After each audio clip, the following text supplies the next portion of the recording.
Good morning. আজ রবিবার, আর আমি যখন ঘুম থেকে উঠে বারান্দায় এলাম, আমার চোখে ধরা দিল এই সুন্দর দৃশ্যটা। আকাশে শরতের মেঘ, হালকা মিষ্টি হাওয়া, আর আমার বাগান বিলাস। কি সুন্দর না? সত্যি প্রকৃতিই বোধহয় পারে তোমার মনে এতটা রং একসাথে জাগিয়ে তুলতে। তাই অনেক দিন পর আজকে আমার ঘুম ভাঙার পর সকালটা হলো এত সুন্দর। আর এই সৌন্দর্যের মহিমাকে বজায় রাখতেই ঠিক করলাম আজকে সারাটা দিন এই সৌন্দর্যের মধ্যে দিয়েই চলবো। তাই প্রথম শুরু হলো ব্রেকফাস্ট দিয়ে। ব্রেকফাস্ট করতে তিনজন গেছিলাম আমরা আমাদের খুব পরিচিত একটি ক্যাফেতে, বারাসাতের গুড ওল্ড 90s ক্যাফে। এই ক্যাফেতে আমি বহু বছর ধরে আসি, যে কোনো সময়ে, সকাল বিকেল দুপুর যে কোনো পরিস্থিতিতে বাইরে কিছু খেতে ইচ্ছে করলে আমি এই ক্যাফেটায় চলে আসি। ক্যাফেটার অ্যাম্বিয়েন্সটাও যেমন সুন্দর, খাবারও আমার খুব ভালো লাগে।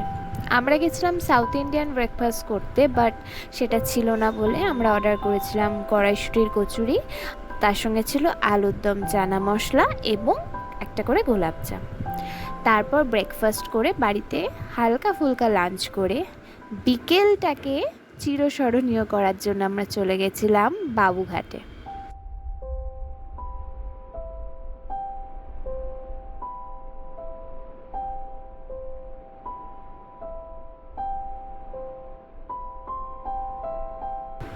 এই ছিল বাবুঘাটের গঙ্গার পাড়ের বিকেলের সুন্দর দৃশ্য।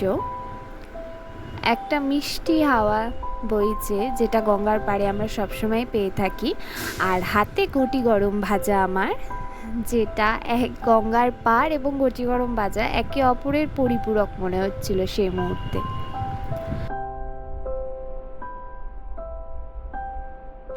সারা বিকেলটা ওখানে কাটিয়ে সন্ধেবেলাও মা গঙ্গার এই রূপ দর্শন করে সত্যি মনটা এতটা হালকা হয়ে গেছিল, বহুদিন পর ভীষণ হালকা লাগছিল। এই গঙ্গার পাড়ে আসলে বোধহয় সব চিন্তা, কষ্ট, দুঃখ, পুরনো স্মৃতি সবটুকু ভুলে যাওয়া যায়।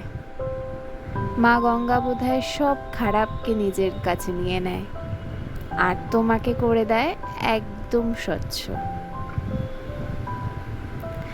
তারপর সন্ধে 7:30 নাগাদ গঙ্গার পাড়ে একটি ফ্লোটিং রেস্টুরেন্ট ছিল, যেটা অনেক দিন ধরেই শুনছিলাম এবং আসা হয়নি, আজকে সেটা এক্সপ্লোর করতে এসেছি। সেটা হচ্ছে লেনিন ক্রুজ।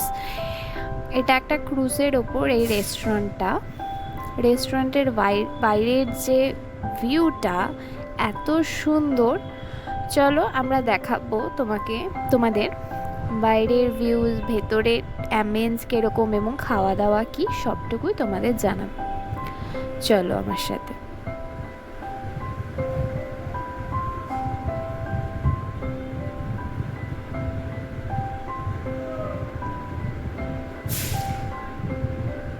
চলে এসেছি ক্রুজের একদম পাশে। এখান থেকে ওই দেখো দূরে একটা ফুট ওভারব্রিজ দেখা যাচ্ছে, যেটা এত সুন্দর এখান থেকে দেখতে লাগছে।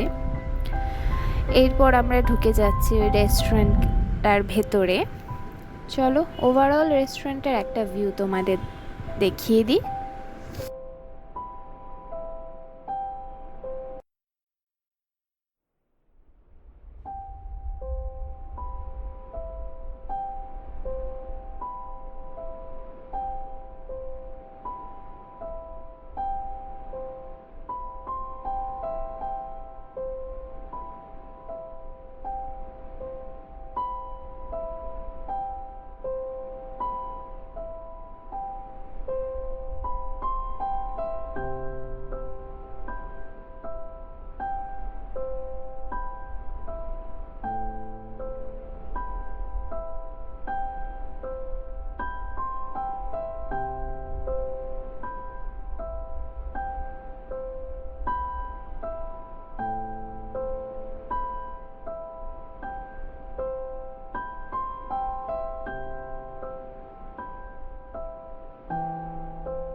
সিটিং অ্যারেঞ্জমেন্টসটা এত সুন্দর ছিল, তোমরা এখানে বসে খেতে খেতেই জানলা দিয়ে মা গঙ্গাকে দেখতে পারবে।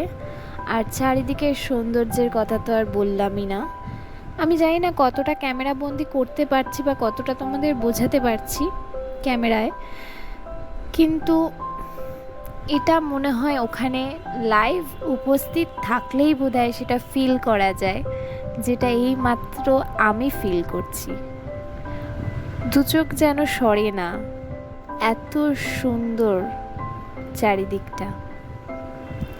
তারপর আমরা ওখানে অর্ডার করেছিলাম 2 হাক্কা নুডলস আর একটা চিলি পনির। হাক্কা নুডলসের ওপর খুব একটা এক্সপেকটেশন ছিল না, যেরকম হয় সেরকমই ছিল, কিন্তু চিলি পনিরটা নিয়ে একটু ডিসঅ্যাপয়েন্টমেন্ট হয়েছে, কারণ পনিরটা খুব শক্ত ছিল। মানে অনেক দিন ফ্রোজেন থাকলে পনির ঠিক যেরকম হয় সেরকম ছিল।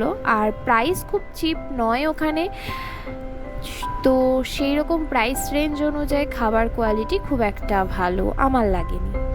এরপর আমরা ফেরিঘাটের উদ্দেশ্যে রওনা দিলাম। সেখান থেকে ফেরি বা লঞ্চ যেটাই ধরবো, ধরে সেখান থেকে যাব আমরা হাওড়া, তারপর ওখান থেকে বাড়ি।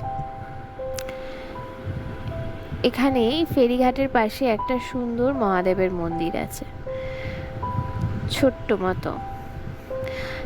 এখানে দেখো লেখা আছে গঙ্গা আরতি দর্শনের জন্যেও, বাবুঘাটে যে গঙ্গা আরতি দর্শন হয় সের জন্যও এরা এই লঞ্চে একটা টিকিট পাওয়া যায়, যেটা কাটলে ওরা ওই গঙ্গা আরতি দর্শন মা গঙ্গার বুকে দাঁড়িয়ে তুমি দেখতে পারবে। তবে আমরা যেদিন গেছিলাম সেদিন আরতিটা বন্ধই ছিল, ব্যাড লাক আমাদের জন্য। যাই হোক, টিকিট কাটা হয়ে গেছে, এবার আমরা যাচ্ছি লঞ্চ ধরবো বলে।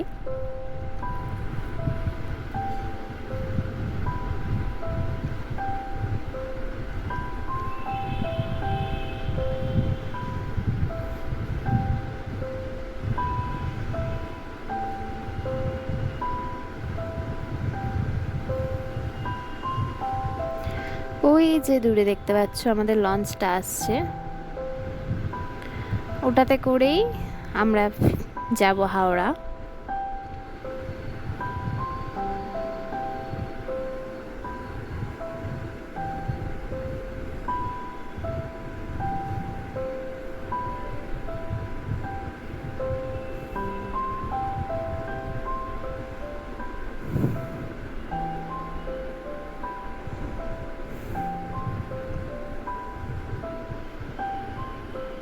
চলো, লঞ্চটা চলে এসছে, এবার আমরা উঠে পড়বো লঞ্চে।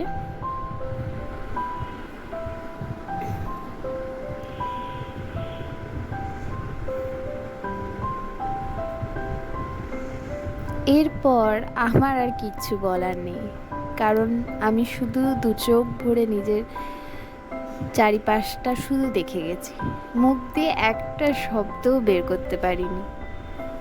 এত মনোরম স্নিগ্ধ সুন্দর সন্ধে লাস্ট কবে আমার জীবনে এসেছিল আমি জানি না। এত সুন্দর চারিপাশটা, যেদিকে তাকাচ্ছে সেই দিকটাই সুন্দর, কোনো দিকেই যেন সৌন্দর্যের খামতি নেই। তোমাদের সাথেও শেয়ার করছি আমার সেই মুহূর্তগুলো।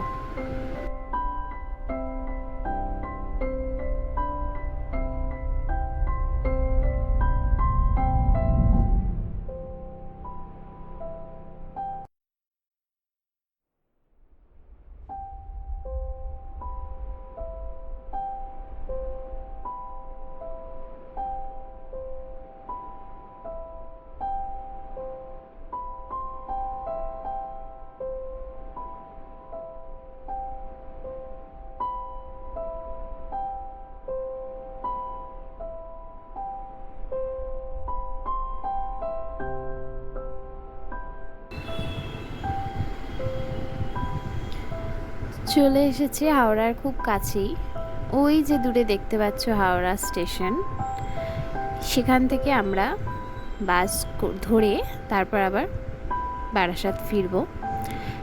ঘুরলাম এতটা পথ কারণ এই মুহূর্তটাকে পাওয়ার জন্য, নাহলে এর থেকেও ছোট পথ আছে বাড়ি ফেরার। চলো, ভিডিওটা ভালো লাগলে লাইক কমেন্ট শেয়ার করো। যারা আমার চ্যানেলটাকে সাবস্ক্রাইব করোনি, ভালো লাগলে আমার ভিডিওগুলো, আমার কথাগুলো শুনতে ভালো লাগলে আমার চ্যানেলটাকে সাবস্ক্রাইব করো। চেষ্টা করব তোমাদের জন্য এরকম নতুন নতুন ভিডিও আনার। আজকের দিনটা আমার জন্য অনেকটা স্মরণীয় হয়ে থাকলো।